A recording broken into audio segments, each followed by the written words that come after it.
Oke, saya mencoba untuk bicara tentang tiga hal. Pertama tentang teori kenapa terjadi sebuah koalisi yang cukup mayoritas atau koalisi gemuk, atau tema diskusi LC malam ini adalah koalisi gemoy. Yang kedua tentu bicara tentang kepentingan politik. Yang ketiga, kenapa Jokowi itu selalu dikait-kaitkan dengan soal bagaimana postur kabinet di masa yang akan datang, yaitu pemerintahan Prabowo dan Gibran ya. Nah, tapi sebelum itu saya ingin melengkapi apa yang disampaikan oleh Bang Akbar Faisal. 2 hari setelah pengumuman secara resmi dari KPU menetapkan Prabowo dan Gibran sebagai pemenang Pilpres di 2024, saya menulis artikel di salah satu koran nasional, judulnya Belajar dari Prabowo Subianto. Yang ingin saya katakan adalah bagi siapapun di negara ini yang bermimpi jadi presiden, yang memang harus belajar dari Prabowo. Saya agak sedikit berbeda dengan Bang Akbar Faisal yang menyatakan bahwa Prabowo butuh sekitar 20 tahun untuk merawat mimpinya jadi presiden. Tapi saya justru melihat Prabowo Subianto itu merawat mimpinya selama 25 tahun. Saat itu karir politik Prabowo pertama kali memang ketika ikut konvensi Partai Golkar. Bersama dengan tokoh-tokoh penting lain, di situ ada Bang Abu Rizal Bakri, kemudian di situ ada Surya Paloh, Wiranto, Akbar Tanjung, dan seterusnya. Meski pada akhirnya Prabowo saat itu kalah dalam konvensi Golkar di putaran yang pertama, tapi Prabowo tidak patah arang untuk terus merawat bagaimana mimpi untuk menjadi presiden. 2008 Prabowo Subianto membuat partai seperti koleganya yang lain, di mana Surya Paloh bikin Nasdem, kemudian Wiranto bikin Hanura dan seterusnya. Ini yang kemudian dijadikan sebagai kendaraan politik oleh Prabowo untuk terus bermimpi berkompetisi dalam persaingan politik. 2009 berpasangan dengan Megawati Soekarno Putri sebagai calon wakil presiden, meski kalah dari SBY saat itu, berpasangan dengan Pak Budiono.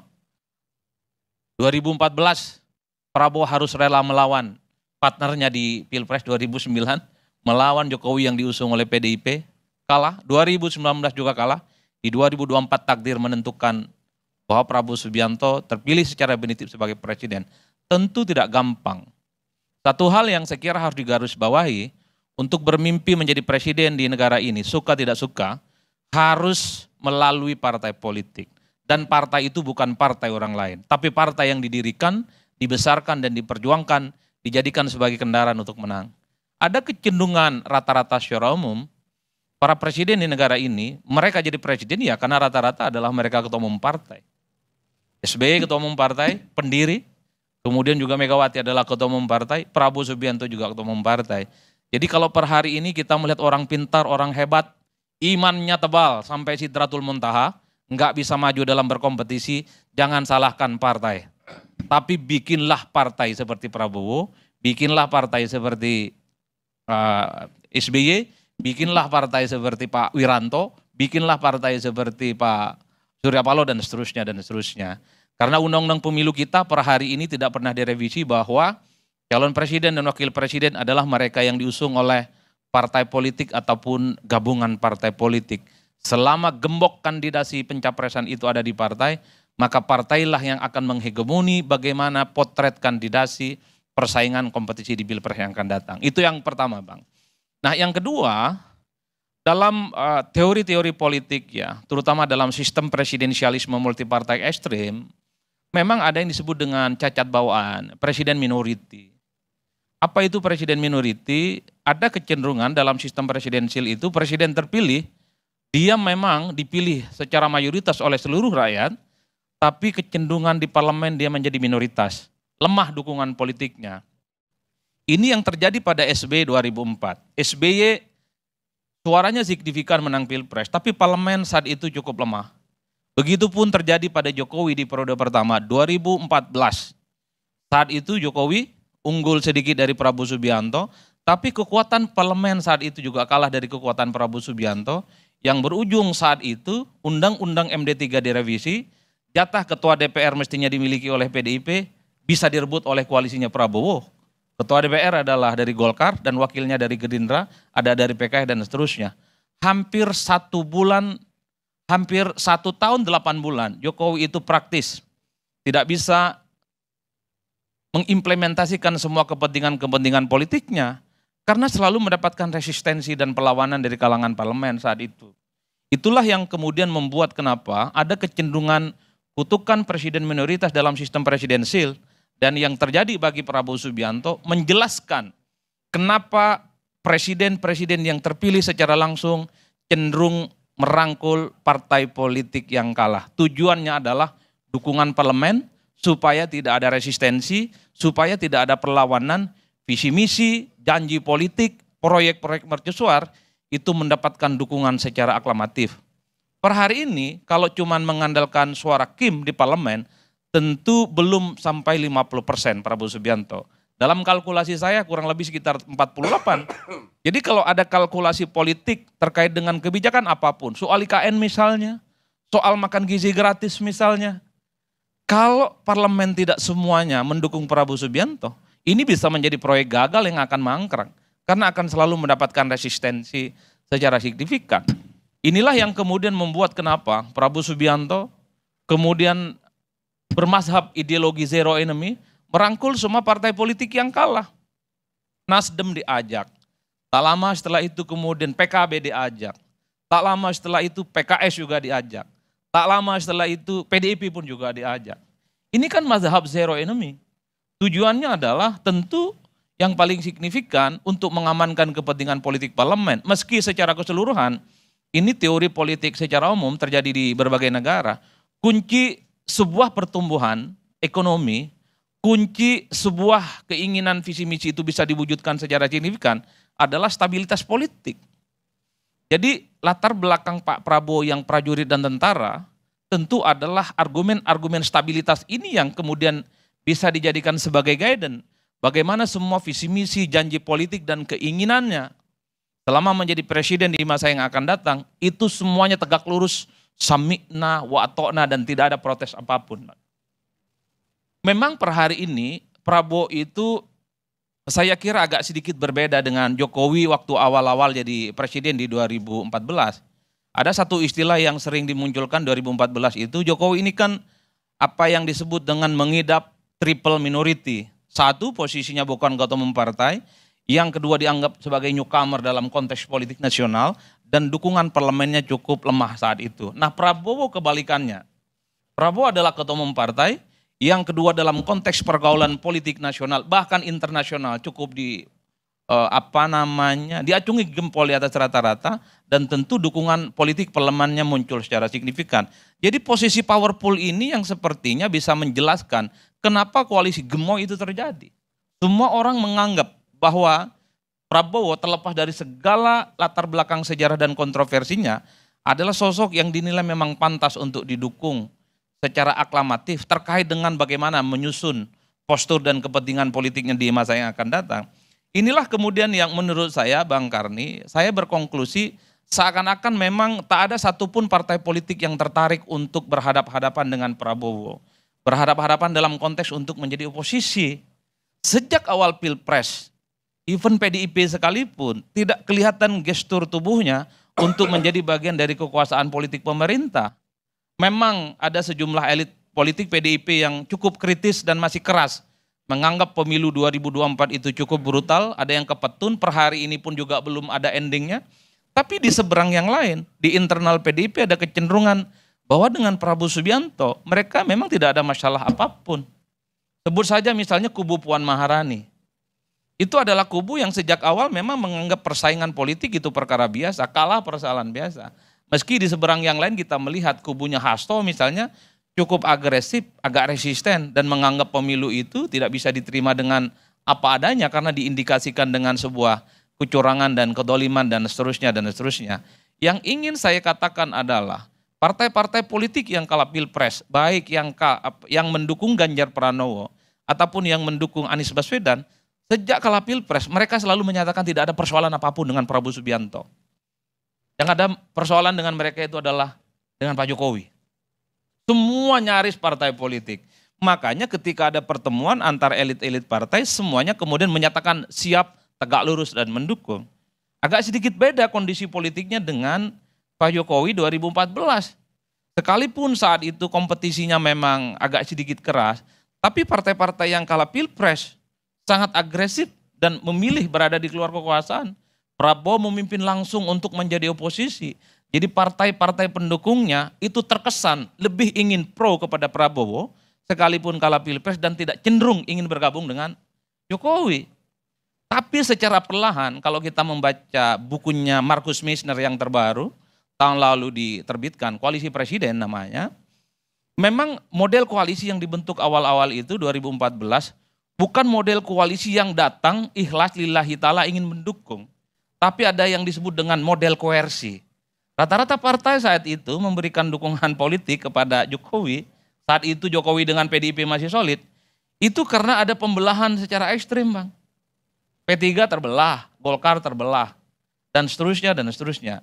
Jadi model-model akomodasi semacam ini agak sedikit berbeda dengan kondisi hari ini, di mana partai seperti Bang Nasir ini, PKS, PKB, kemudian PDIP, termasuk juga misalnya Nasdem, itu sejak awal sekalipun kalah pilpres, mereka ingin berkomunikasi dan menyatakan dukungan kepada Prabowo. Jadi hal-hal yang semacam ini menurut saya bisa menjelaskan sebagai argumen awal, kenapa koalisi mayoritas dengan posisi Prabowo yang cukup powerful, menjelaskan kenapa kabinet per hari ini yang datang ke Kartanagara sehari 2 hari itu lebih dari 100 orang. Karena ingin merangkul semua orang, ingin memberikan semua kesempatan kepada partai-partai yang kalah sekalipun untuk berkontribusi membuat pembangunan Indonesia di masa yang akan datang. Saya mensimplifikasi ini adalah kabinet yang kemudian membuat semua orang bahagia. Partai-partai politik Prabowo bahagia, partai-partai yang tak mendukung Prabowo pun juga bahagia. Semua dikasih treatment, semua dikasih menteri, dan semua dikasih jabatan politik apapun. Zero enemy, Pak. Zero enemy. Nah, pertanyaannya adalah, lalu bagaimana dengan postur kabinet? Apakah betul ada cawe-cawe Jokowi? Saya kira memang terbelah kalau kita mau jujur. Ada yang bilang ada yang bilang tidak ada. Tapi bagi saya sudah tidak relevan bicara ini. Mau ada orangnya Jokowi 17, mau tidak ada orangnya Jokowi 17. Secara prinsip yang ingin saya katakan, kenapa Jokowi selalu dikaitkan dengan posisinya selalu signifikan dalam penentuan kabinet Prabowo? Seingat saya, Jokowi ini kan selalu on power. Sejak jadi wali kota Solo, running terus. Setelah jadi wali kota, jadi gubernur. Setelah jadi gubernur, jadi presiden. Terpilih kembali untuk yang kedua kalinya. Jokowi itu memang tidak ada matinya. Stamina, kekuatan politiknya itu diukur oleh publik yang kemudian per hari ini sekalipun hanya terhitung dalam hitungan hari akan terjadi pergantian suksesi kepemimpinan politik, Jokowi masih dianggap cukup powerful. Bisikan-bisikannya, petuah-petuahnya, kalau bahasanya Henry sama Om Ferry ini kan, wah ini cawe-cawenya itu kuat. Karena memang posisinya sebagai presiden itu tidak bisa dibantah. Tapi yang ingin saya katakan adalah, ini bukan soal orang-orangnya Jokowi. Ini bukan soal bagaimana Jokowi misalnya ingin memastikan proses transisi politik itu berjalan dengan kondusif dan stabil. Tapi ini menyangkut bagaimana ke depan posisi Jokowi setelah tak lagi jadi presiden. Ada pesan yang sepertinya ingin ditangkap, bahwa Jokowi men-treatment Prabowo itu cukup luar biasa. Beberapa waktu yang lalu kita sering mendengar, di depan para menterinya, Jokowi mengatakan jangan sampai bikin kebijakan yang bisa menghambat apalagi mengganggu keinginan Prabowo merealisasikan semua mimpi-mimpinya. Undang-undang kementerian direvisi, One Team Press direvisi, anggaran juga mensupport. Jadi secara politik memang ini tidak bisa dibantah bahwa ingin menjelaskan Jokowi kepada publik bahwa Prabowo jadi presiden, semua infra dan infrastrukturnya dalam banyak hal itu ditopang oleh Jokowi.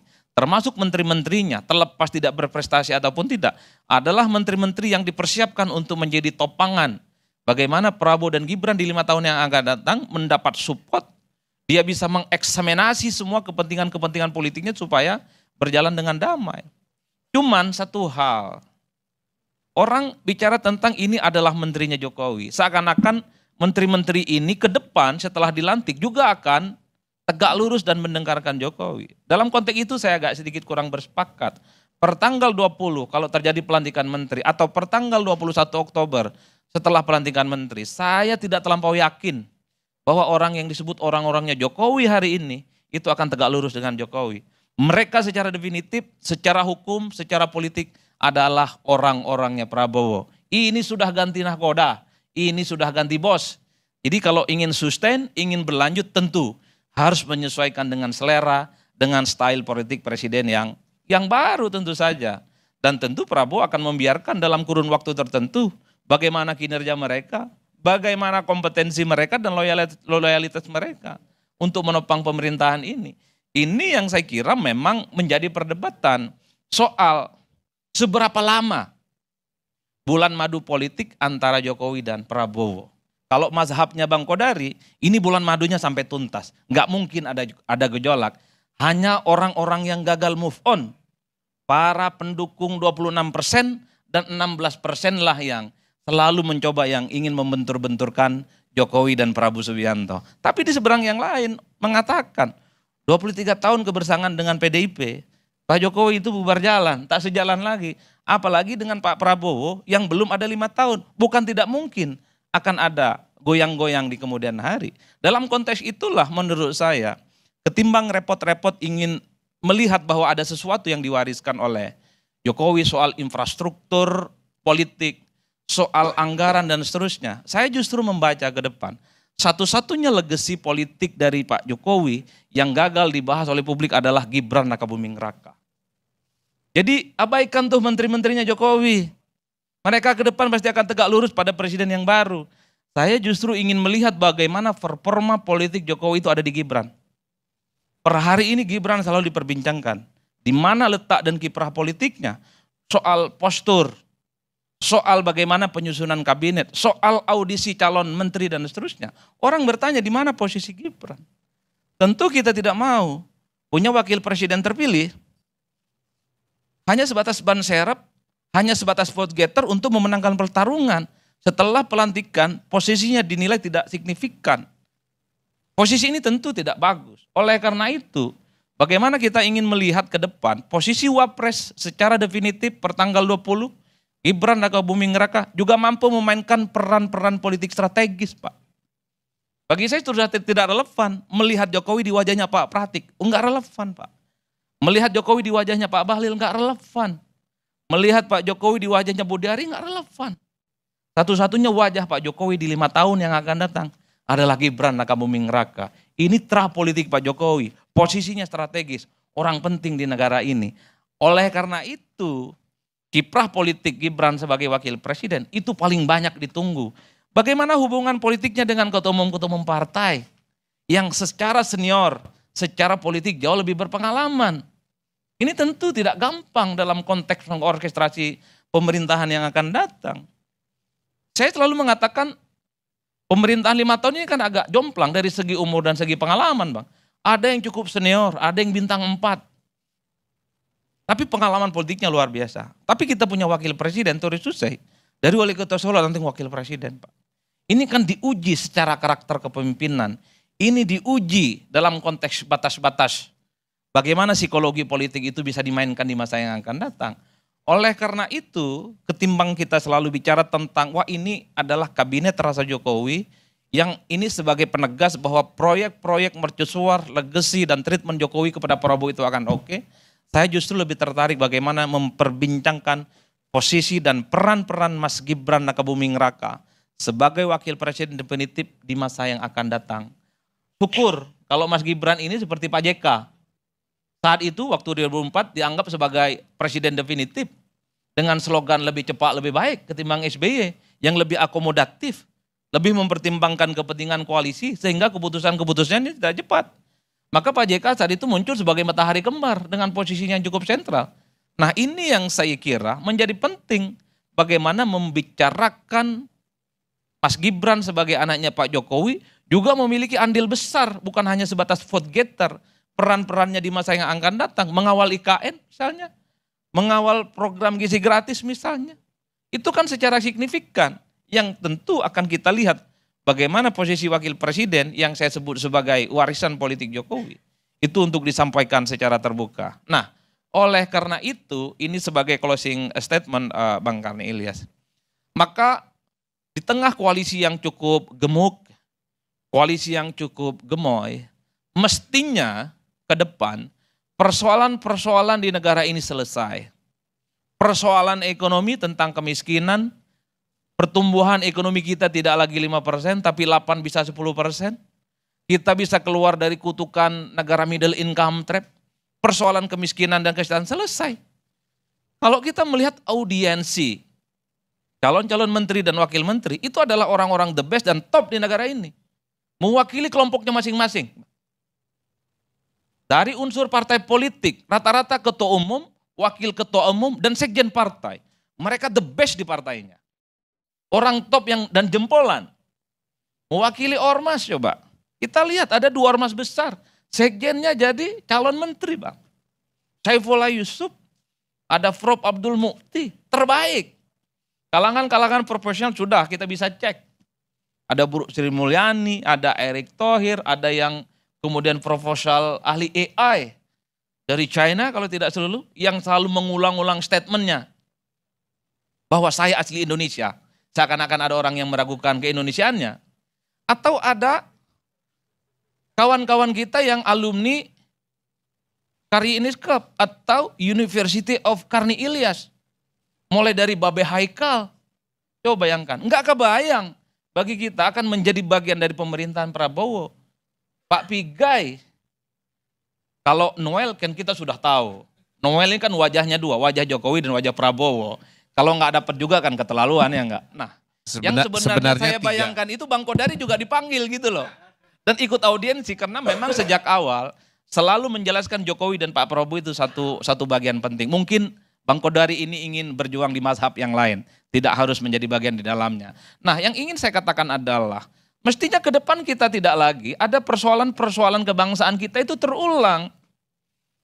Berhentilah mengutuk kegelapan, kata Syahrir. Mari mulai nyalakan lilin di kemudian hari. Pertumbuhan ekonomi jangan hanya 5%, wajib hukumnya 8%. Apa yang kurang dalam postur kabinet 5 tahun ini, Pak? Orang terbaik, Bos. Dukungan politiknya mayoritas. Semua partai mendukung. Kader-kader terbaik di situ. Ormas-ormas terbaik ada di situ. Lalu kurang apa lagi? Kelewatan kalau 5 tahun yang akan datang, semua visi misi, janji-janji, kerja-kerja itu tidak tuntas. Miskinan harus dihilangkan. Kalaupun toh tidak bisa dikurangi, akses terhadap pendidikan dan pekerjaan itu semakin mudah, tidak sulit seperti biasa. Harga-harga sembako jangan lagi fluktuatif, jangan turun naik yang kemudian membuat masyarakat kita akan selalu menjerit di setiap hari. Itu yang sebenarnya menjadi penting. Karena semua instrumen, semua resource dan kepentingan politik itu sudah terkonsolidasi mendukung Prabowo dan Gibran di 5 tahun, Pak. Tunjukkan ke saya mana ada di negara ini konsolidasi politik yang tidak dilakukan oleh Prabowo dan Gibran. Semuanya sangat konsolidatif. Mungkin ada kelompok-kelompok kritis dari kalangan kampus, akademisi, profesor, mahasiswa. Tapi kan suaranya sayup-sayup. Tidak terlampau besar. Dan juga bukan menjadi ancaman dan gangguan. Hanya suara nyaring untuk mengingatkan supaya pemerintahan ke depan ini menjelaskan bagaimana program kerja dan visi misinya itu bisa tuntas. Meski harus kita akui pada seberang yang lain, inilah yang kemudian menurut Marcus Messner itu, kenapa koalisi mayoritas itu tidak inline dengan kualitas demokrasi? Karena kehilangan check and balances. Yang dikonsolidasi itu bukan hanya partai-partai yang kalah pilpres seperti PKS Bang Nasir. Tapi yang dikonsolidasi itu adalah seluruh struktur lapisan masyarakat. Ormas diajak koalisi. Kelompok-kelompok pemuda dan mahasiswa juga diajak koalisi.